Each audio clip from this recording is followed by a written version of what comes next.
is Camilla, and you're listening to The Cat's Whisker, a time machine for all those who love rock and roll and want to know everything about it. People, stories, and the music that changed the world. In a few words, it doesn't matter whether you've lived through those years or, just like me, you've always wondered what it was like. I have loads of stories to tell and great music to play. So, let's roll!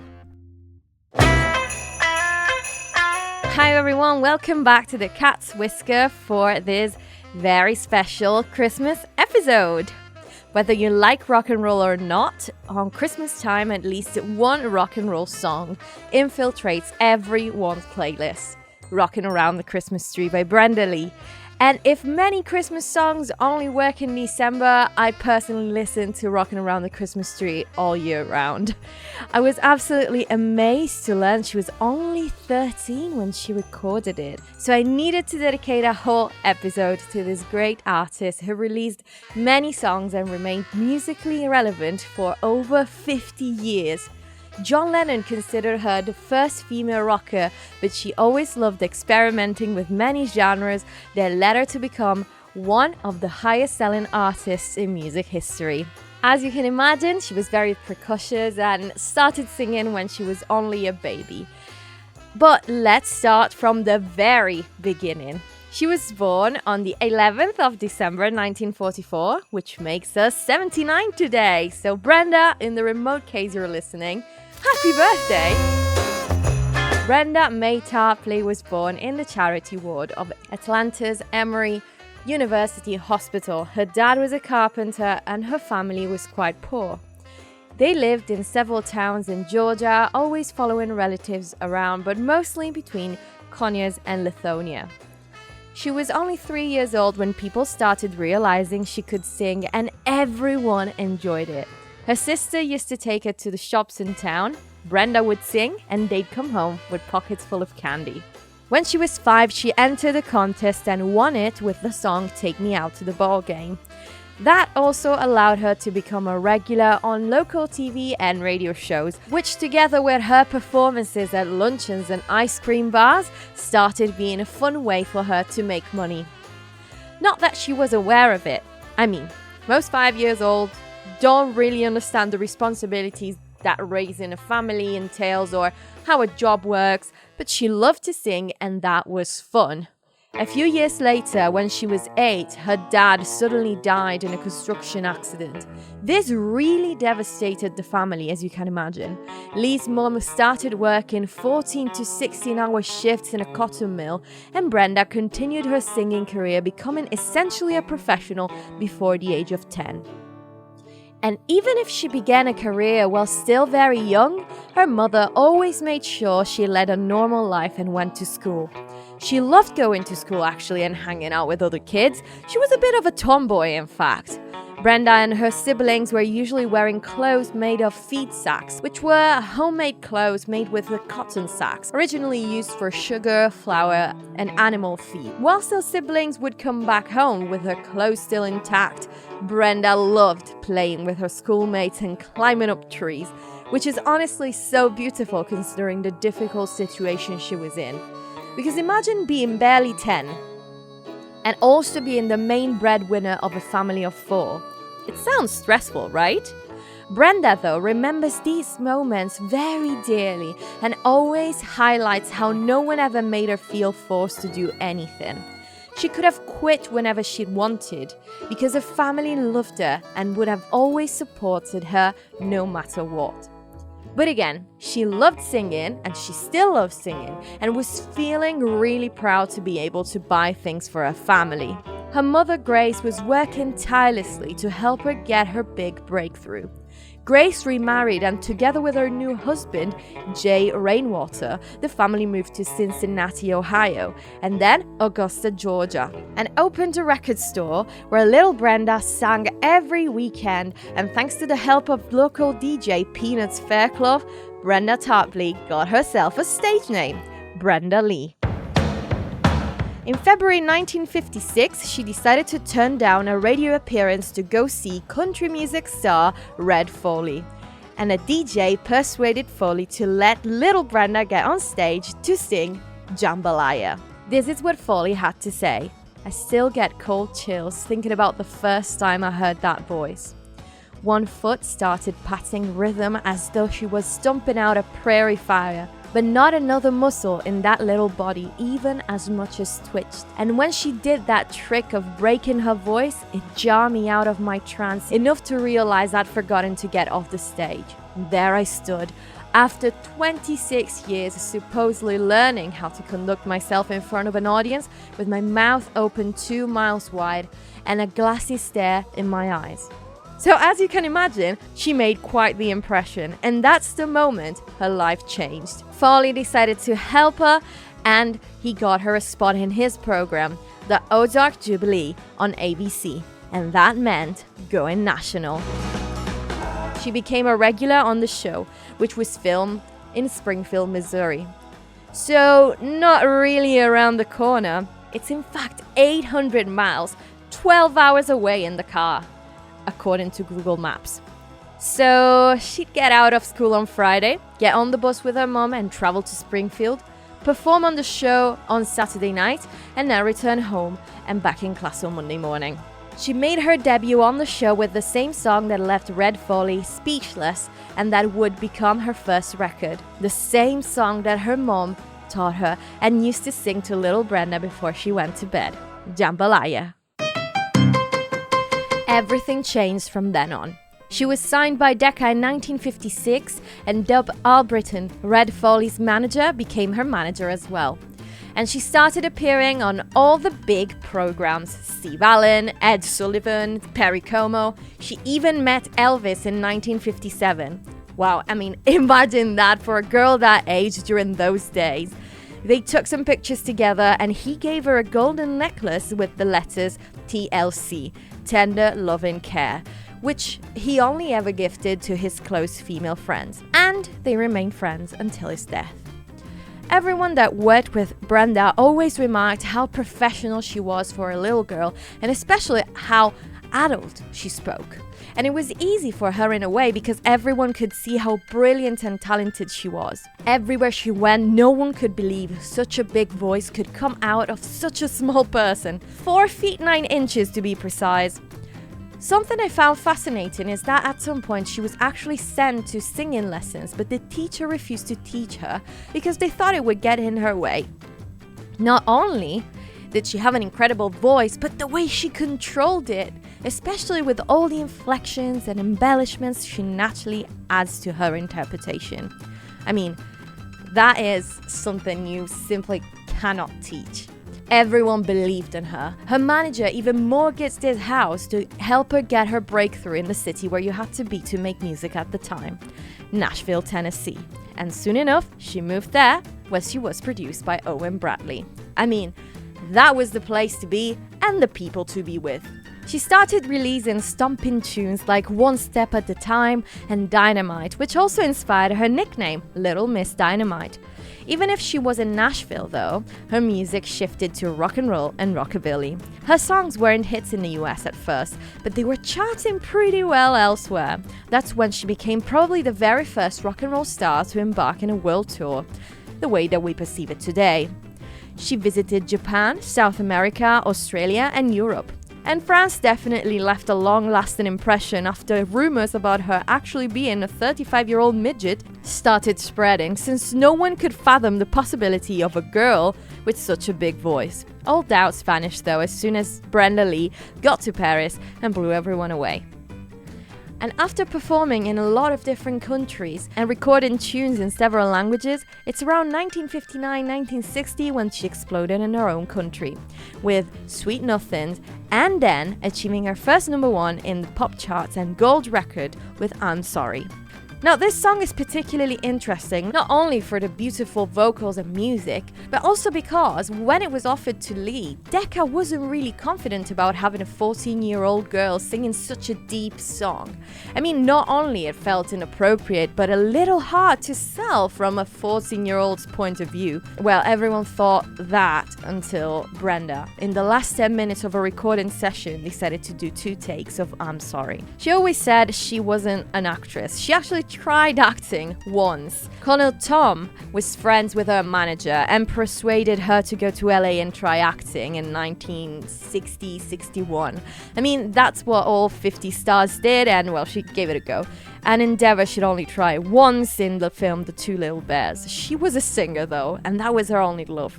But even though, again, she was no actress, the emotion she was always able to convey with her singing, the level of depth she puts into her songs, it makes you believe she knows exactly what she's talking about. And that's how I'm Sorry worked. And was extremely believable, even though she admitted she had absolutely no idea what she was singing about. And that at that point, she had never even been on a date. And that's why she was so special, so unique and successful. Although she was only young, she's always had control over the music she wanted to sing and her image. She would listen to the songs with Owen Bradley and prioritize lyrics and melodies that she really wanted to work on.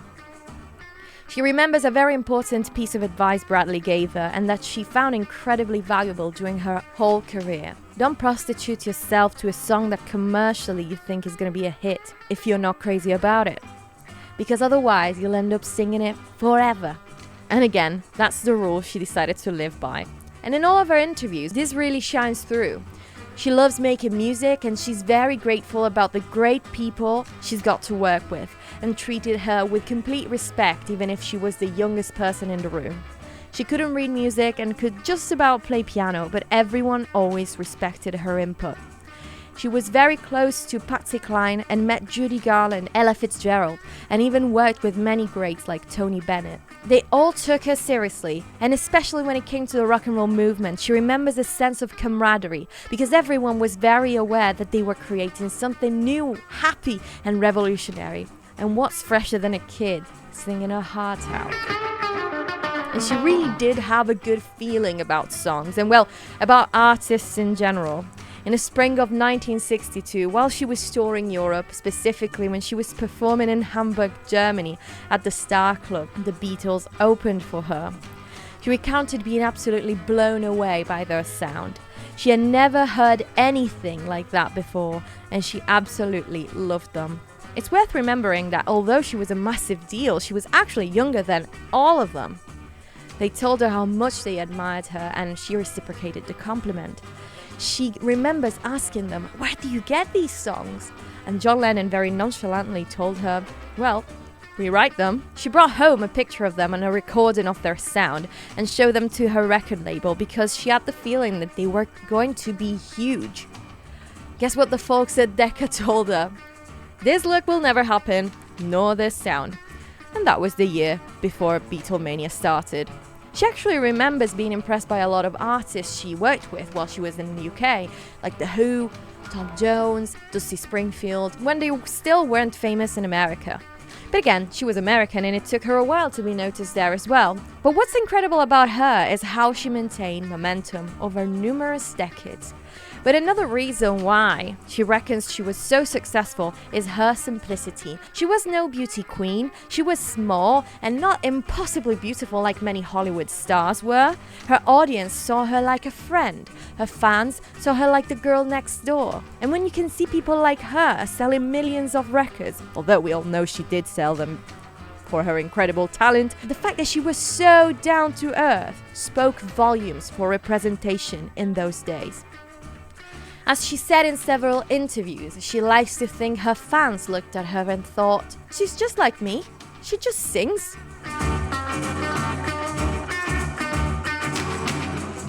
And while she was all that, she also went to school and had a normal childhood. Well, as normal as she could have had. She was always treated normally in her family, and she loved going to school. She was a cheerleader and also part of the debate team. And again, that's probably the reason why, unlike many other people who achieved stardom at a tender age, she was always a very balanced human being. Because besides working tirelessly, she was just a normal girl. She had crushes and friends, and well, performed all around the world as well. She was allowed to double date at the age of 16 and to date when she was 18. But it was at a concert when she was 17 that she met the only man she would ever date. her husband, Ronnie Shacklet. And you've got to give it to her, she was quite a bold girl. She went to see Jackie Wilson in concert in Nashville with her school friend and soon colleague, Rita Coolidge. While she was there, Brenda saw a guy across the aisle, not far from where they were seated. She wrote a note to him, "I think you're cute. Call me, Brenda," and left her number. Now, in an interview I've heard him say he waited 2 weeks before calling her, but Lee says it was more like 2 or 3 months. Well, no matter what the truth is, it all went well. It was quite complicated, to be fair. As soon as they started dating, she had to go to Europe for 2 months. 2 months filled with letters and jokes about a possible engagement. Well, when she came back, the ring he'd put on her finger wasn't a joke at all. And she was incredibly happy, obviously, but had to hide the ring in her purse for months. Her career was doing very well. All of the singles she was releasing were going straight to top 10, and she was scared the happy news would make her manager not so happy. So they eloped and got married in 1963. When the news got out, luckily everyone was happy for her, especially her fan base. I mean, her manager and her family were a little bit disappointed at first, but then everyone just saw how good they were together, and they quickly came around. The years after her wedding were quite busy, both with her family life, since she had 2 daughters, Julie and Jolie, and her work that kept taking her everywhere around the world for the whole duration of the 60s. And even though she's always been quite healthy, unfortunately by the time she was 25 she had to take a brief break from her music career due to pulmonary embolism and a kidney surgery right after. It wasn't long after her pulmonary embolism she had to jump on a plane and perform in Japan whilst doctors kept checking on her to make sure she was recovering well. And even in these difficult times, she's always managed to dedicate a lot of time for her family whilst being on tour. Her youngest daughter recounted in an interview she remembers being introduced on stage when she was little and how fun it was being just a toddler in front of an adoring audience.